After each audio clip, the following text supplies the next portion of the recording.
we're picking up where we left off. That's chapter 4. Chapter 4. As usual, we're going to go through the chapter step by step. So this is our... Where did Varus go? Varus back yet? Okay. This is our... All right, good. This is our process, Varus. We'll look at each chapter fully. Each chapter, we'll look at the summary. Then we'll look at some key quotations that we want to keep in mind, perhaps memorize if possible, so we can use them in our essays. And then we look at some themes that the chapter explores. We're going to notice that the same themes are going to be coming up over and over again because, of course, it's all one story, right? So it will be strange if every chapter has radically different themes. So the similar themes are going to show up, and then we look at the characters, then we look at the devices. So quite a bit to look at for each chapter. So maybe each session can get us through 1 or 2 chapters, depending on how the discussion flows. So have you read up until this point, Varus, or have you read the entirety of Animal Farm? I read the entirety of Animal Farm before, and I read it, and I reached up to chapter 4 soon. All right, that's good. So you should be fitting right into the discussion then. All right, so chapter 4 summary. Haley, since I haven't heard from you in a while, do you mind reading the first page of the summary for us? Chapter 4 summary. By late summer, the news of Animal Farm spreads across England. Snowball and Napoleon send out pigeons to teach other animals, Beast of England, and spread the message of rebellion. Meanwhile, Mr. Jones complains in a local bar about losing his farm, but neighboring farmers, Mr. Pillington and Mr. Frederick, are more interested in taking advantage of his misfortune than helping him. Despite their rivalry, both farmers are terrified of the potential for rebellion spreading to their own farms and try to keep their animals in the dark by continuing to call Animal Farm by its old name, Manor Farm. Rumors about Animal Farm spread, but they do little to prevent the revolutionary spirit from infecting other animals. By October, animals across England are becoming more rebellious, and humans struggle to stop them from singing Beasts of England. One day, Mr. Jones and several men from Foxwood and Pinchfield attempt to retake the farm by force, but Snowball has prepared for the attack. He organizes a strategic defense, sending waves of animals to fight off the humans. The battle reaches a critical point when Snowball bravely charges at Mr. Jones, getting grazed by a bullet, but ultimately knocking him down. Boxer, disturbed by the violence, accidentally injures a stable boy, believing he has killed him, but Snowball reassures him that the boy is better off dead. After the battle, the animals celebrate their victory, but they notice that Molly has been missing, hiding in her stall out of fear. Despite the emotional toll of the battle, the animals raise their flag, sing Beast of England, and bury the one sheep who died. Snowball emphasizes the importance of being willing to die for Animal Farm, and they create 2 honors: Animal Hero First Class for Snowball and Animal Hero Second Class for the fallen sheep.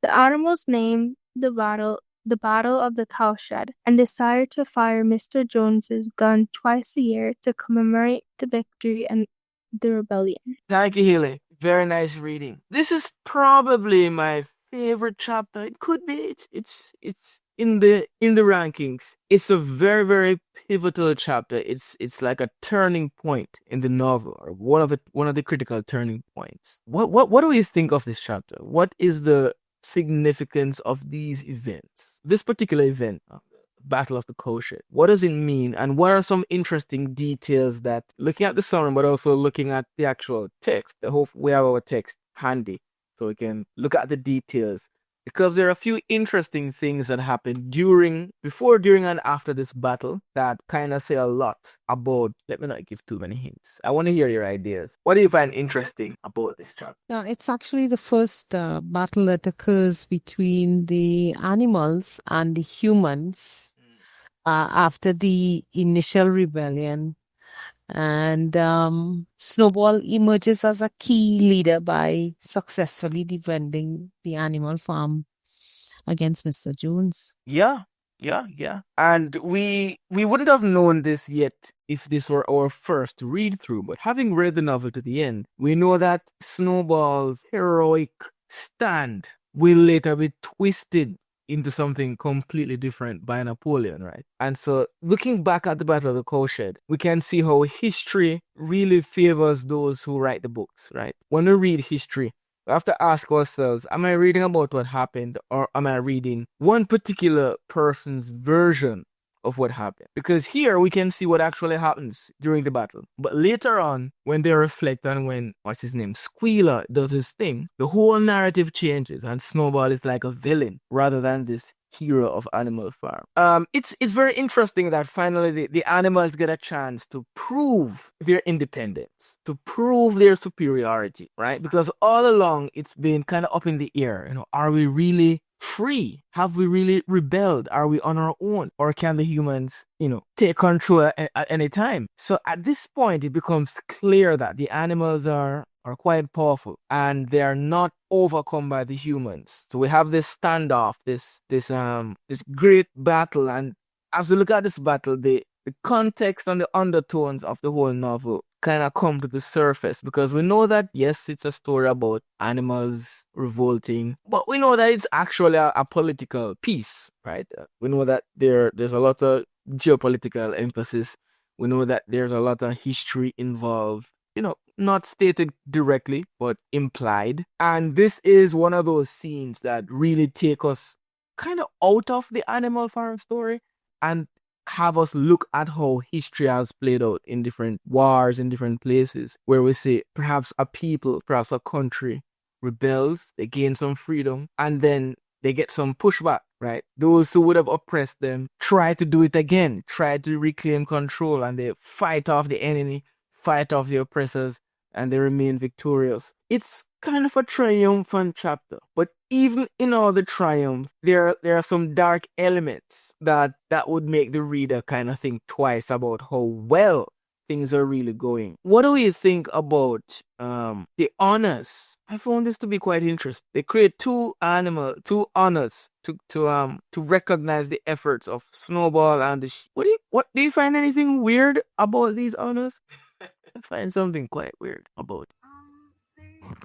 I that's some of that Snowball emphasizes the importance of being willing to die for Animal Farm. And it reminds me of a dose, where they say that it is sweet and fitting to die for one country. And I would say that Animal Farm is representing someone's country, and that's in a war, you have to be willing to fight for your country. And whatever your country says, you have to abide by it. And so whatever happened on the battlefield, if you get injured or you die, you may be on the list because you're sticking up for your country. Yeah, that's very interesting. That connection to Dolce, it shows that you're truly a literature student. And it represents a radicalization of thought, because there's a difference between, hey, we need to be free, we don't want to be oppressed, and I'm gonna lay down my life. I'm going to find freedom even if it literally kills me. And the radicalization is something that we see through history, where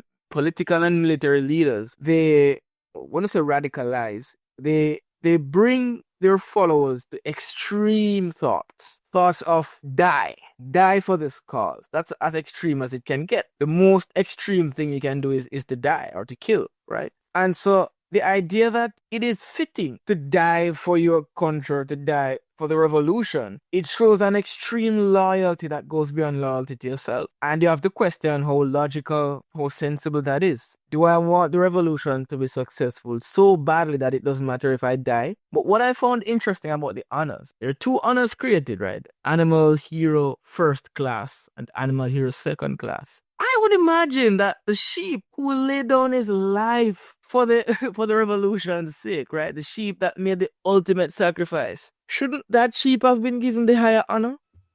I think so. And I Yeah. that Levi that honor. The pigs took up this role of, so if they got her in some way or some form, they will be safer size and be more preferred to be given a first class honor. Yeah.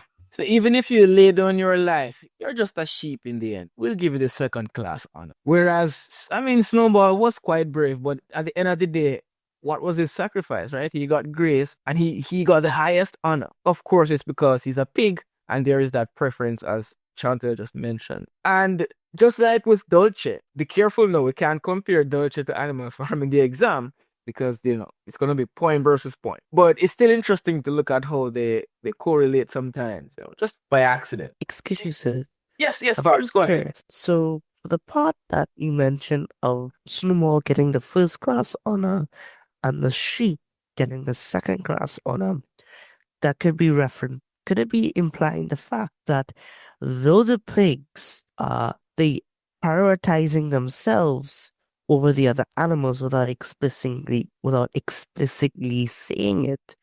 Well, this is very explicit to me, but it's just not explicit to the other animals because, I mean, they're stupid. It sounds a little, it sounds direct, but the idea is the animals are quite stupid, right? The animals are quite they're brainless and they become more and more brainless, or we can say brainwashed if we want to be kind, as the story progresses.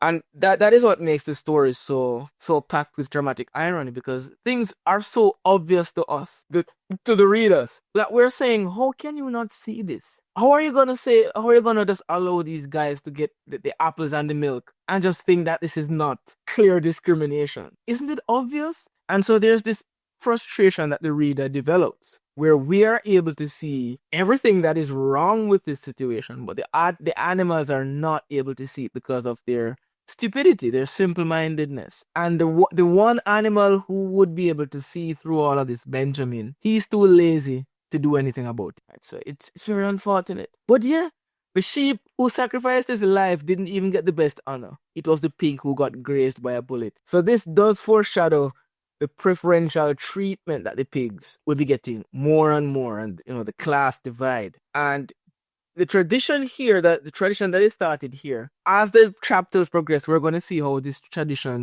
morphs into something that serves not the whole, but that serves Napoleon himself. So we're at a starting point now where the animals are victorious, they have their own regime, and we're now going to see what they do with it. So this is the factor, okay, we're on top, we're the champions, where do we go from here? And this is where they start going downhill, in my opinion. So is it also clear for us to notice that the symbolic meaning of the sheep, but he remains nameless.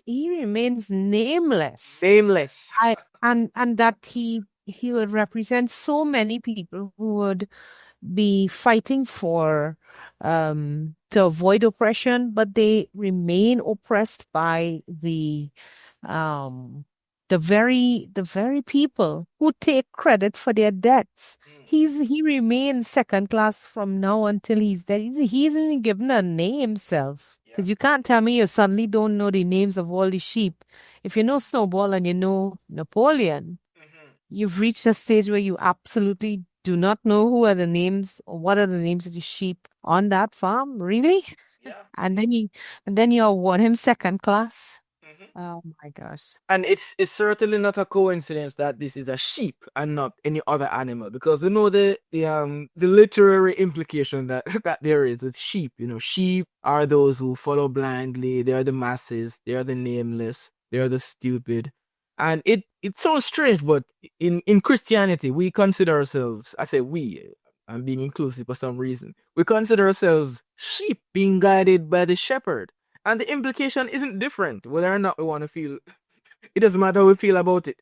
The idea is we're likened to sheep. Christians, followers of Christ are likened to sheep because we're helpless and we need the shepherd's guidance. We're stupid on our own. We're not able to help ourselves. The sheep are guided by the shepherd. Without the shepherd, the sheep are lost. So the idea of sheep, it's usually a negative connotation, a connotation where you don't really have a mind of your own. You're kind of powerless. And so it's not by coincidence that it's a sheep that is used in this particular scene and not a chicken or, a cat or something random. It's a sheep because we know that sheep represent those who maybe they're the ones doing a lot of the work, a lot of the grind, pulling a lot of the weight, but they're not recognized. They're not really honored. They're just taken advantage of, and they're just cogs in the machine. But the animals are not able to put this together with the with the different honors being created. They just see it as, okay, yeah, these people are getting some honors. These animals are getting recognized.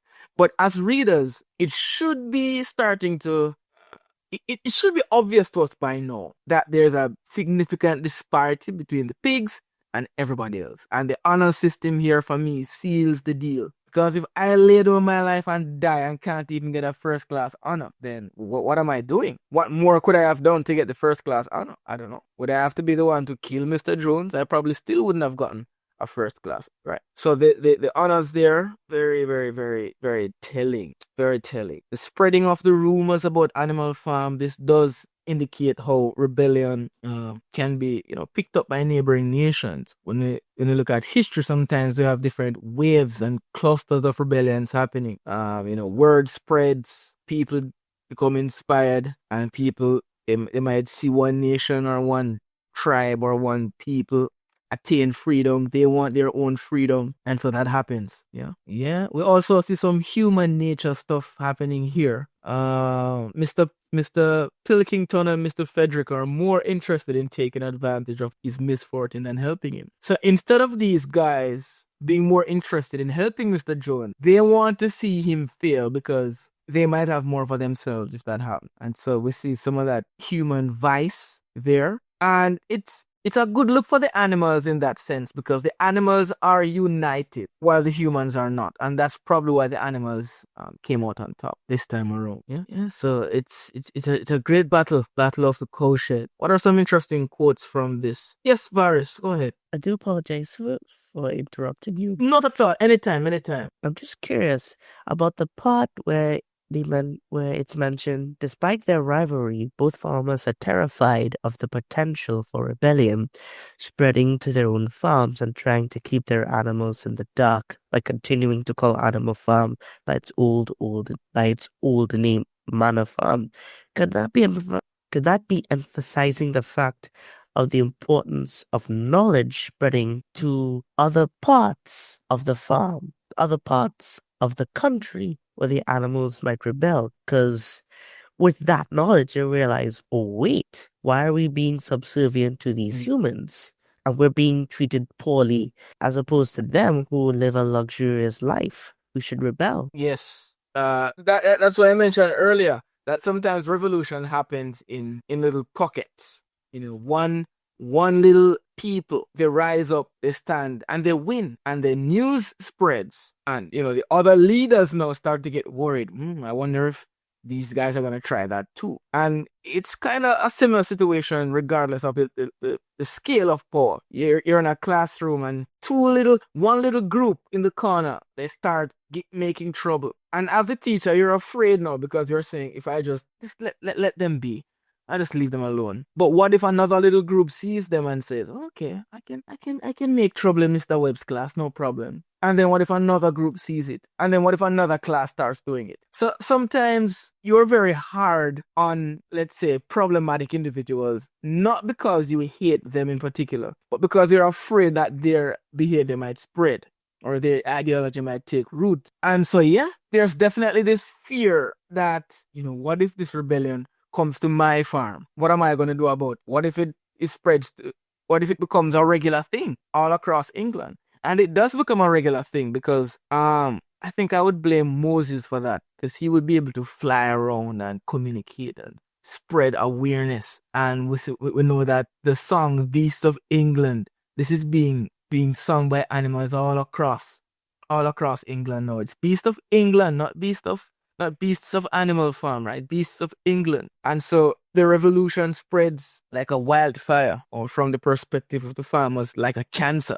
Very, very interesting characteristic of revolution throughout history that happens as well. Yeah. So also there's a level of foreshadowing that would obviously lend itself to the fact that at the end of Animal Farm will no longer be called Animal Farm, but it will return to its original name as Manor Farm. Yeah. So quite ironic knowing that that's coming down the lines. They switched the name now, and we know that it's gonna be switched again. And the meaning behind it's quite interesting. Because in the end, the pigs became the same humans they vowed to defeat. So the name of the farm just reflects. Very interesting. Very interesting. I like this chapter. It's really a turning point. A couple of quotes that we might want to keep in mind. Snowball, who had studied an old book of Julius Caesar's campaigns, again with the real-life war references, was in charge of defensive operations. So this little phrase here, and I hope we're able to identify it in... Let me bring up my actual Animal Farm text as well. I like to look at the quotes in context, especially if you're not looking at your Animal Farm. Right? This way I might, I want to share this one, but at the same time, looking at chapter 4. All right, so this quote here, it characterizes Snowball as a very pragmatic, a very tactical pig. And we start to see a difference between Snowball and Napoleon in their approach. Snowball is more of a pragmatic problem solver. Right, very pragmatic problem solver. And even though his methods might be ruthless, he's still serving the people, right, in his own way. What is that difference that you see between Snowball's characterization and Napoleon's characterization? From this chapter onward, we start to see them as two very different types of leaders. What would you say is the main difference between them? The main thing that creates contrast between these two leaders. Excuse me, sir. Could it be the fact that Snowball takes charge? For example, in the Battle of the Cowshed, he does take charge in the battle and uses battle maneuvers when in that situation. But I also noticed that Napoleon is absent in the battle, showing the fact that he's quite, I won't say secretive, but he's quite unfaithful to this rebellion. Yeah, I think that's an interesting observation. Yeah, that's an interesting observation. Snowball takes charge while Napoleon takes credit is one way I might want to phrase it. It's not that Napoleon doesn't do anything, but Snowball is a leader that puts in the work out front. He's very transparent about his ideas and about his abilities and his capabilities and his vision. Whereas Napoleon is a little bit more, as you mentioned, secretive, a little bit more self-serving, and a bit more sinister in his plans. He is the type to not necessarily reveal what he has planned, but he just ensures that whatever the case, whatever ends up happening, I'm good, right? Where Napoleon is more of a for the people kind of guy. We start to see that differentiation in this chapter when we see Snowball actually, take up arms and he risks his life, whereas Napoleon isn't necessarily doing that. But we'll see a bit later on that he's gonna take the credit for all of that stuff that Snowball would have done. Yeah, Snowball makes this statement: the only good human being is a dead one. Very interesting statement here, right? Really showing us that divide between the humans and the animals, showing us the concretization of animalism as a philosophy. Humans are the enemy. Animals are comrades, right? And we do see some growth, if you want to call it that, in Snowball's character, right? In the beginning, he's very much an idealist. He's a person with kind of grand visions, big dreams, big ambitions. But during the battle, he becomes a little bit more of a realist. He starts to recognize that, it's not just about these big ideas, but I have to be able to get my hands dirty to get things done, right? Yeah, very interesting. And this is a line from Boxer here.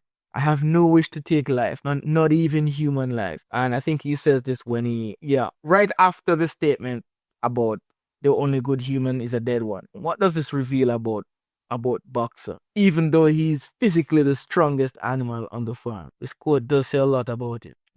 Even in the midst of the rebellion and the conflict, there will still be those who are opposed to conflict, opposed to violence, opposed to killing. And Boxer is, the classic gentle giant. He's the character who is physically strong, physically capable of doing a lot of damage, but he's unwilling to use his power in that. Right. Very, very interesting archetype that we see in a lot of media. Yes, Varys. Also, excuse me, sir. So I just want to also state the fact that could this also reinforce his simple-mindedness and also foreshadows the fact that he will be unable to survive in places of harshness as in animal farm.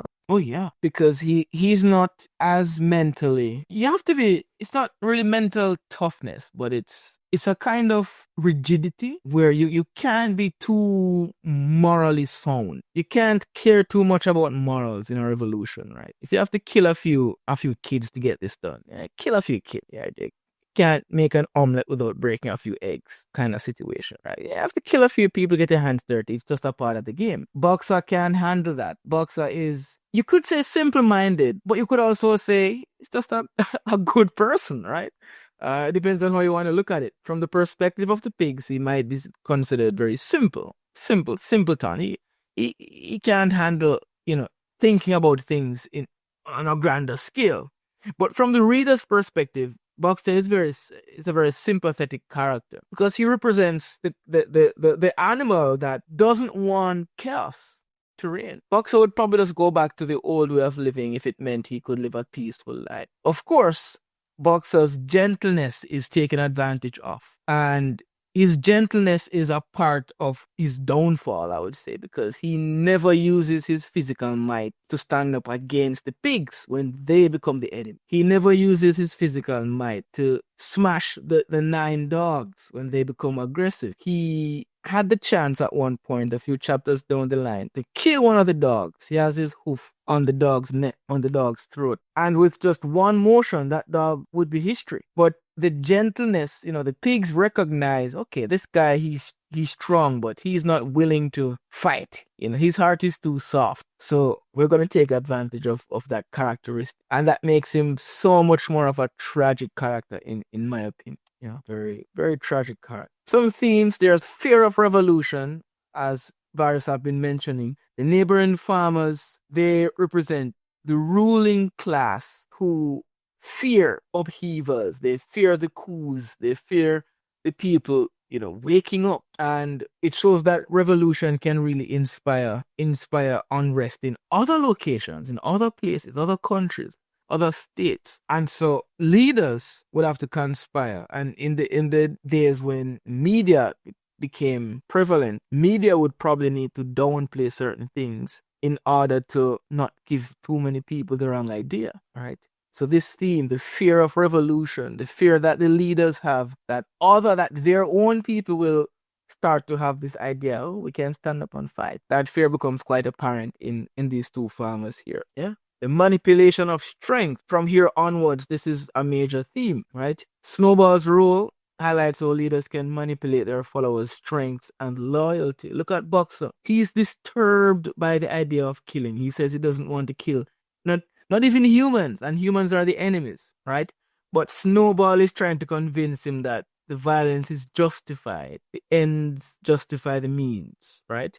And it is this malleability of Boxer's mind, this idea to just listen and say, okay, I'll do it. I understand. This kind of lack of a backbone in Boxer is what leads to his downfall, because his dedication, his loyalty, just his inability to stick to his own morality, because he's morally sound, but he can't stick to it. He's too agreeable, right? He's too loyal to the cause, and that dedication is exploited until the very end, where he's killed and sold off to the glue factory, right? All right, we have some interesting characters here. Varys, do you mind reading about these characters for us, and we'll take a look at their relevance? Thank you, sir. Molly's fear during the battle and her decision to hide reveal her selfish nature.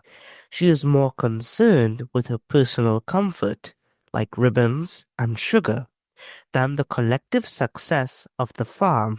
Her lack of participation in the battle shows that she is unwilling to sacrifice her personal luxuries for the revolution, symbolizing those in society who prioritize their own interests over the collective good. Snowball's leadership is tested in this chapter, and He emerges as a brave and intelligent commander.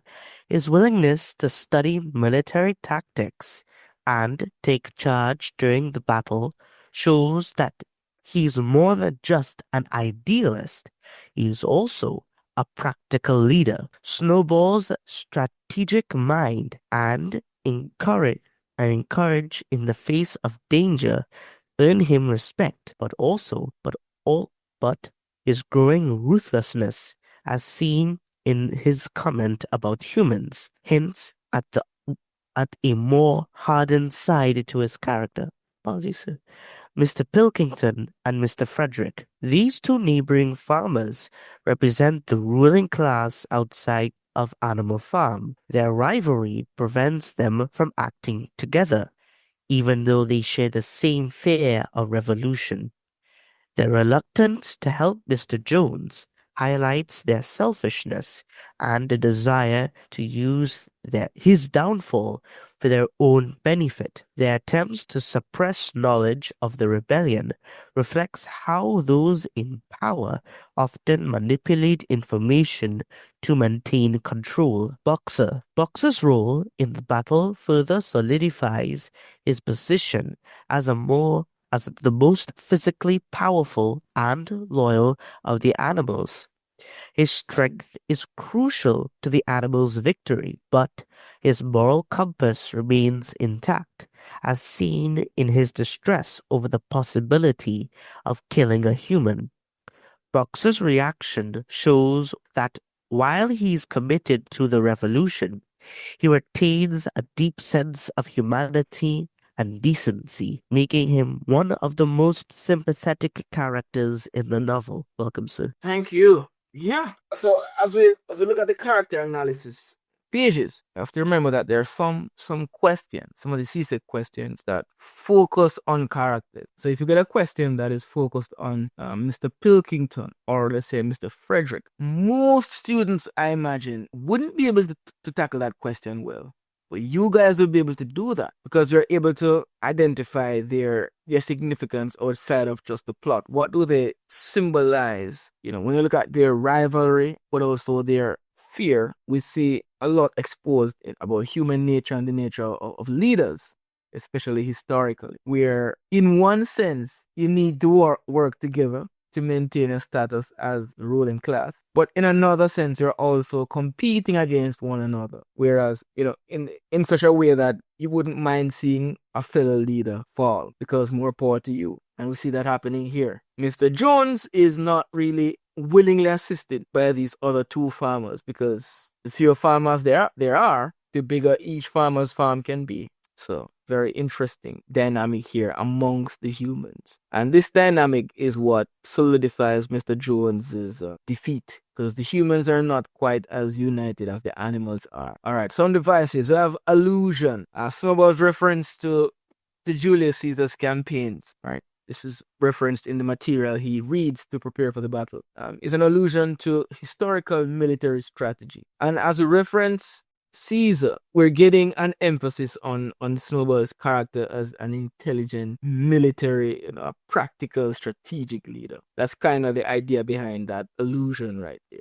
Yeah. And the allusion does make the battle feel very monumental because you're referencing Julius Caesar, right? So that's kind of indicating that this battle is on a level of historical importance. This is the battle that will, decide history. This is the battle that will determine who wins and who loses. Is it going to be animals on top or humans on top? So the allusion there, the reference to Julius Caesar, it does kind of cement this battle as a pivotal, maybe the most important battle during this revolution. There's some irony in this chapter as well.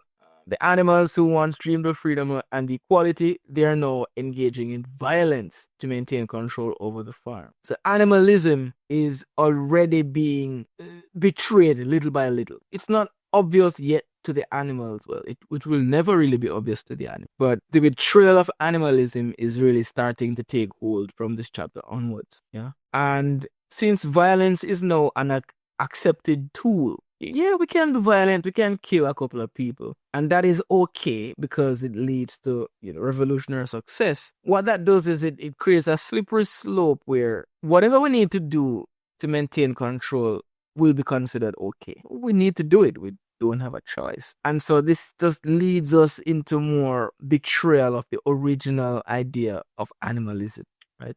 There's some foreshadowing. Snowball's absence from the battle foreshadows his later rise to power through what? Through manipulation and cunning.